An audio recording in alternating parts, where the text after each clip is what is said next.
Kembali lagi dengan Andis Tanggang di sini.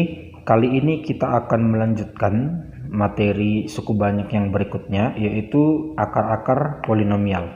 Nah, di subtopik kali ini kita akan mempelajari bagaimana cara atau langkah-langkah dalam menentukan akar-akar rasional suatu polinomial. Jadi kalau dibilang akar-akar rasional, bilangan rasional itu adalah bilangan yang dapat dinyatakan dalam bentuk pecahan. Rasio itu kan perbandingan setara dengan pecahan, jadi bisa dinyatakan dalam bentuk pecahan A per B. Nah gitu, jadi contohnya setengah bisa, atau dua bilangan bulat pun bisa, bilangan bulat negatif pun bisa. Nah seperti itu ya, itu kita mau mencari akar-akar rasional suatu polinomial. Nah, langkah-langkahnya itu diawali dari yang pertama, yaitu cari faktor dari, ya.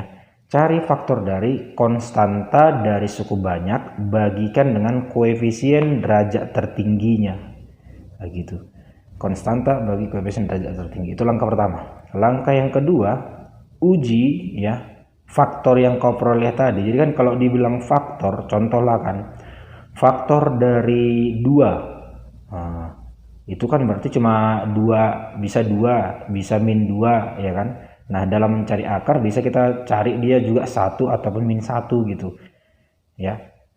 Contoh lain arti faktor, contoh faktor dari 6, bisa dia 3, bisa plus minus 3 gitu, bisa 2, bisa minus 2. Nah, begitu arti faktornya. Lalu udah kau dapatkan calon-calon akar tadi, ya. Udah kau dapat calon-calon akar tadi, uji dia ke metode Horner. Kita sudah pelajari metode Horner. Udah kau uji ke metode Horner, nah dikatakan dia itu berupa akar jika hasilnya itu 0. Angka yang terakhirnya itu bernilai 0. Kalau tidak berarti dia bukan akar gitu, bukan akarnya gitu. Nah, lalu yang keempat, langkah terakhir, cari akar-akar yang lain jika ada. Nah, gitu.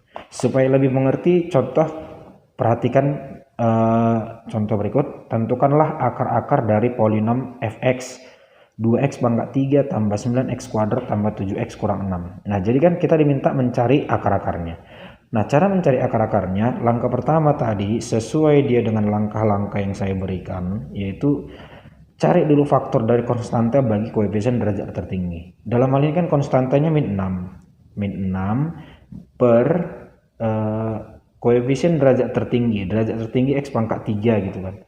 Maka dengan demikian x pangkat 3 koefisiennya 2, maka dibagi 2. Minus 6 dibagi 2 itu adalah nilainya min 3. Maka siapa-siapa aja faktornya yang bernilai min 3. Bisa dia 3, bisa dia min 3, bisa dia 1, bisa dia min 1 gitu. Maka dengan demikian, kalau udah dapatmu tadi, inilah jadinya yang dinamakan sebagai calon akar tadi gitu, yang 4 ini gitu. Ya, maka kalau udah dapatmu calon akarnya, masukkanlah langkah kedua kan uji ke metode Horner. Maka kamu ujilah dia ke metode Horner. Suku banyaknya kan dia si 2. Koefisiennya 2, masih ingat ya. 9 ini 7 pangkat 3 pangkat 2 pangkat 1 konstanta gitu. Kalau dia Bagen-Horner ya kan, Bagen-Horner dia kan selalu dalam bentuk penjumlahan ya kan. Nah, dalam bentuk penjumlahan ini dia kosong di sini gitu, maka kita isi angka.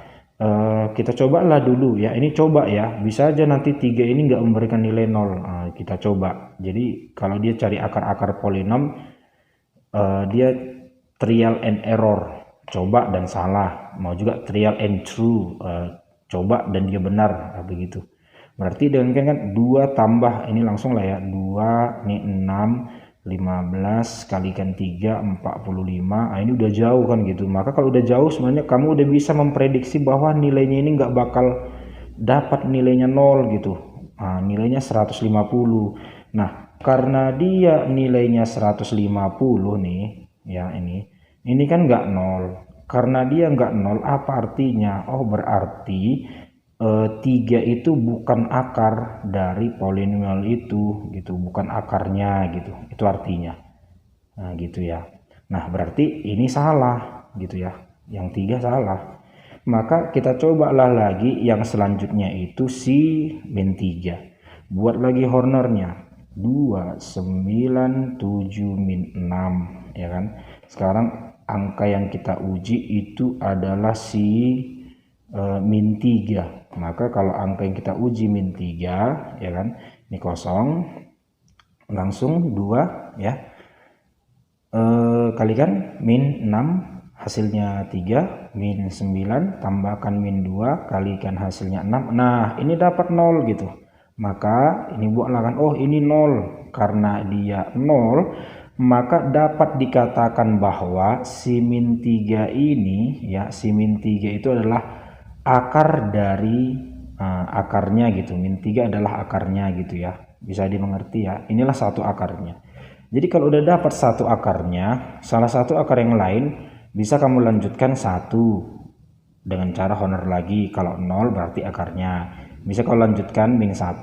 Kalau dapat 0 itu berarti akarnya. Atau bisa dia karena ini derajat 3 kan gitu. Maka kan kalau dia dengan cara Horner ini kan pasti hasilnya ini pasti kan nanti derajat 2 ya. Apa hasil derajat 2-nya? Itu 2x kuadrat ya kan. Tambah 3x dikurang 2. Nah, hasilnya ini pun kita buat sama dengan 0 untuk mencari akar-akar yang lain. Nah, begitu.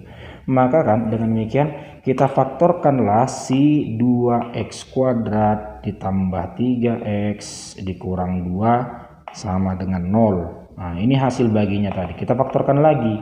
Kalau dia persamaan kuadrat atau derajat 2 kan bisa difaktor dia, ya kan?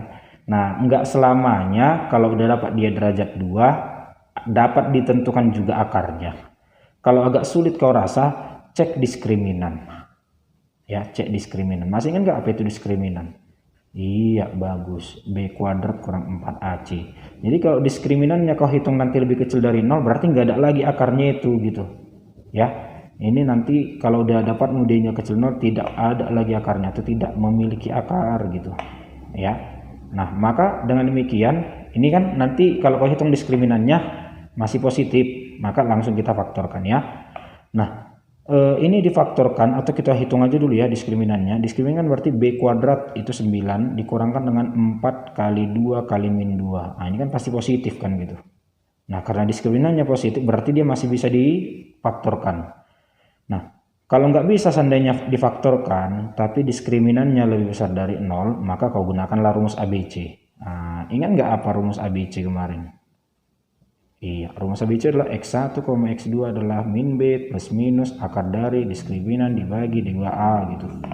Ya, maka dengan demikian kan, kalau mencari akar yang lain dengan cara faktoran, ini kebetulan masih bisa difaktor. Jadi nggak selamanya dia bisa difaktor semua. Maka ini 2-nya kalikan dulu ke min 2. Maka dapat dia nanti x kuadrat tambah 3x dikurang 4 sama dengan 0. Maka faktorkan x kuadrat tambah 3x kurang 4. Nah, faktornya itu kan x tambah 4 x kurang 1 sama dengan 0. Nah, berarti kan ini jadinya tadi kan kau kali 2 bagi 2 lagi gitu. Jadi kalau ditanya faktornya ini bisa dia 4/2 kan bisa, itu jadinya x tambah 2. Kalau ini nggak bisa dibagi 2, kalikan 2-nya ke x. 2x kurang 1 gitu sama dengan 0. Maka dapatlah kita akar yang lain, yaitu di sini x-nya biar dia 0, x-nya min 2. Di sini biar dia nilainya 0, x-nya sama dengan setengah. Maka kesimpulannya apa? Kesimpulan adalah akar-akar dari polinomialnya itu adalah si pertama tadi min 3. Lalu siapa? Min 2. Lalu siapa? Setengah. Lalu siapa? Nah, nggak ada lagi.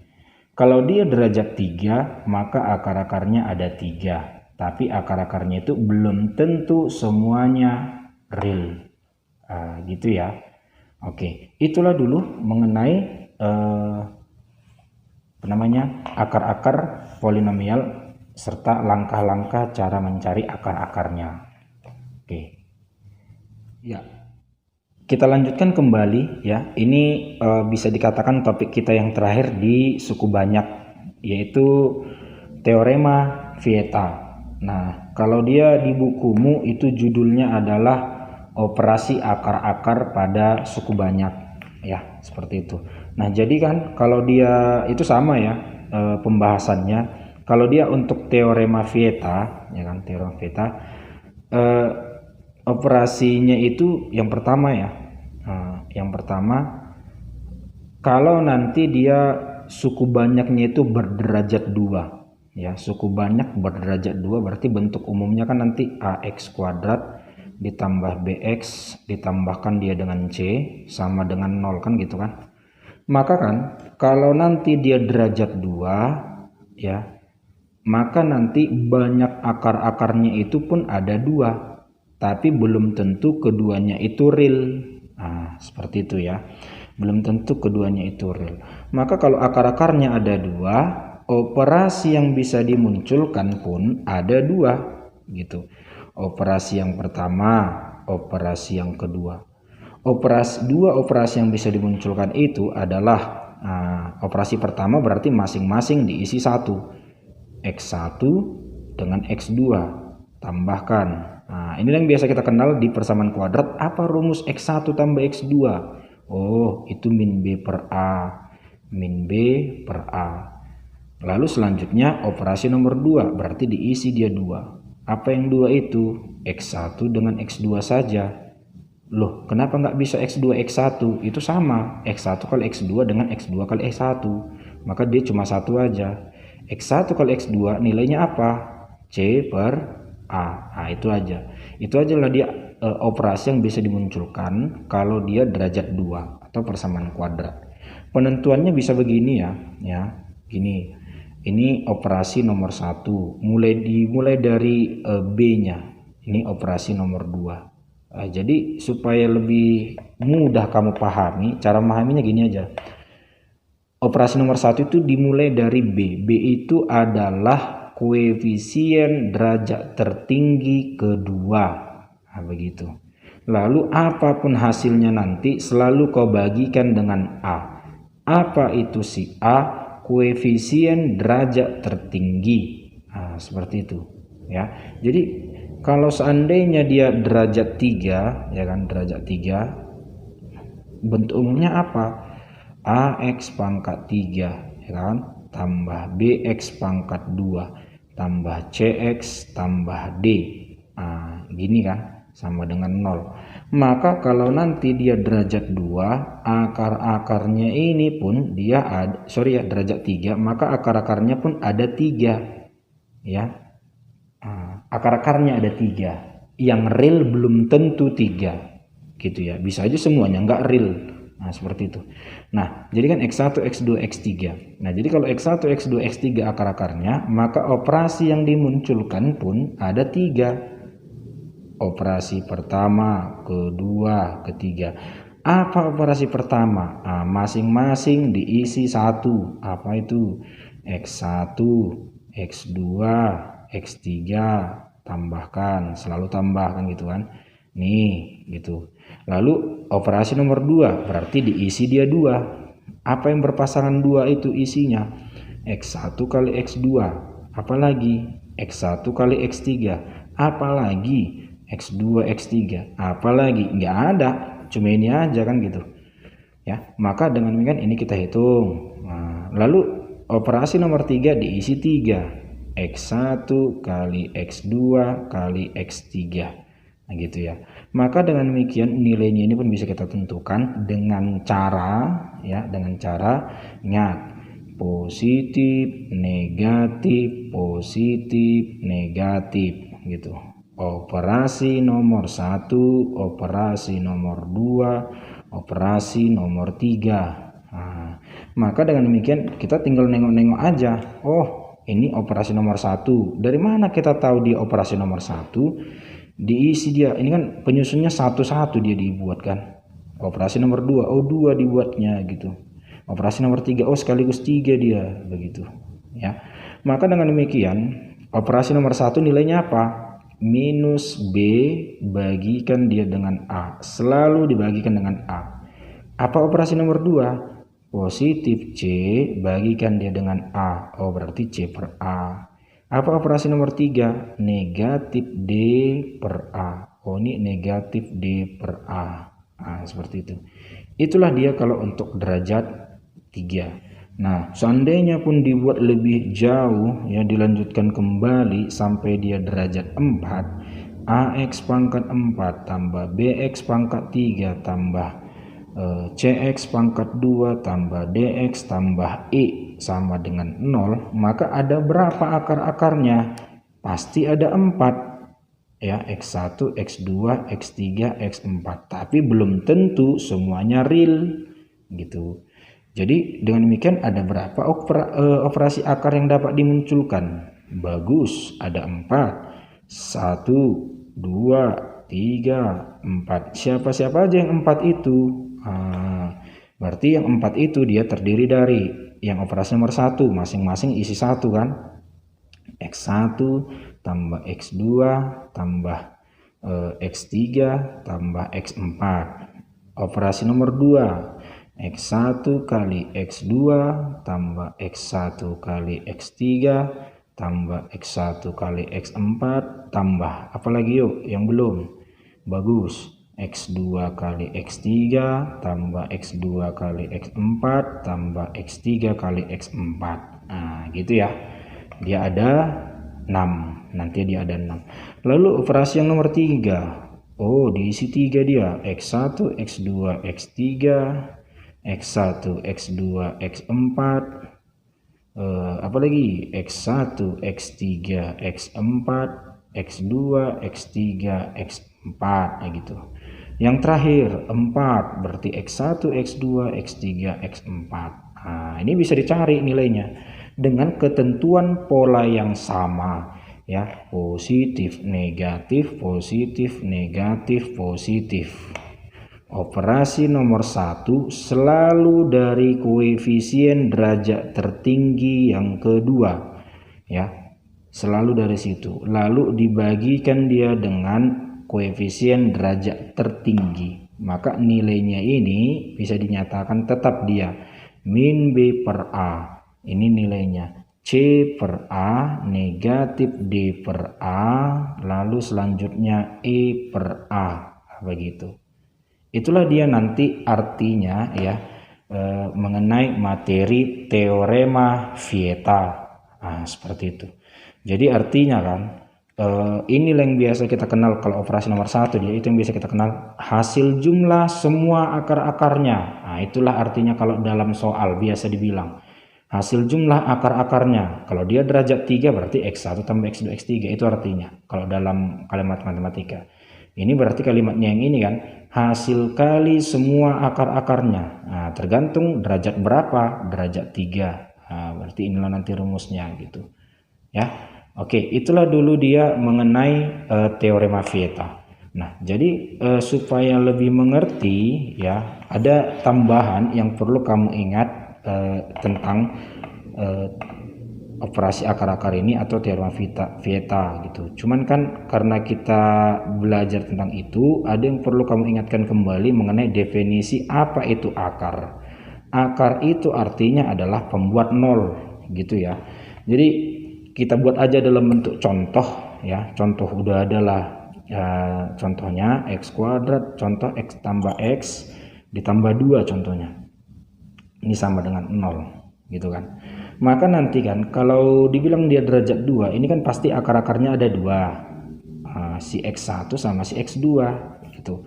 Kalau X1 sama X2 akar-akarnya, maka dengan demikian X1 ini boleh digantikan ke nilai X pada persamaan. Nah, jadi artinya ini definisinya ini bisa gini, X1 kuadrat ditambah X1 tambah 2 itu nilainya 0. Atau X2 kuadrat tambah 2X2 tambah 2 pun nilainya 0. Nah, itulah kalau kita menyinggung definisi akar. Seperti itu ya.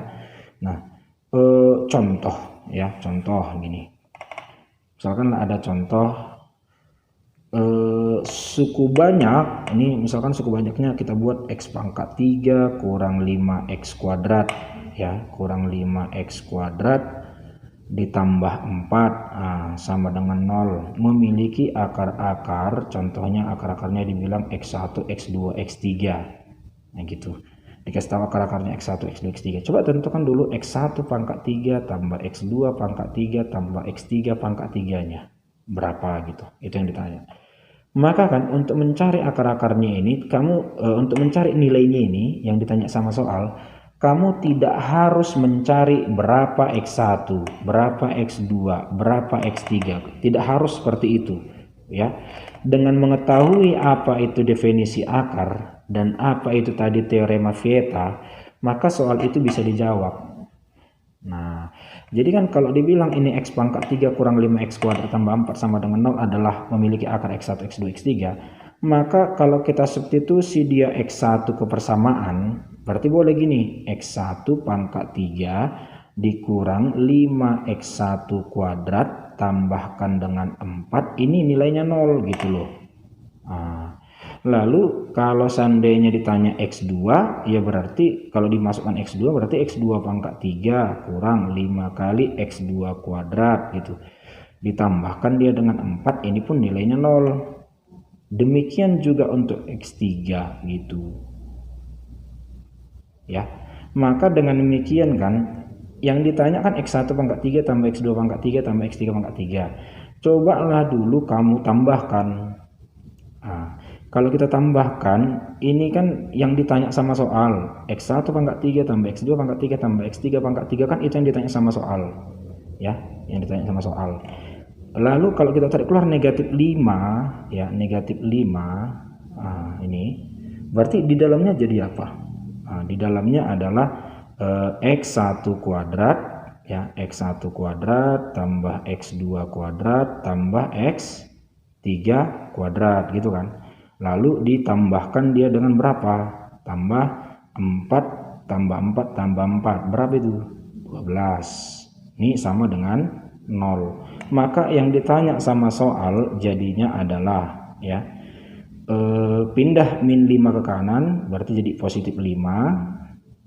X1 kuadrat tambah X2 kuadrat tambah X3 kuadrat, ya kan, tambah 12 gitu.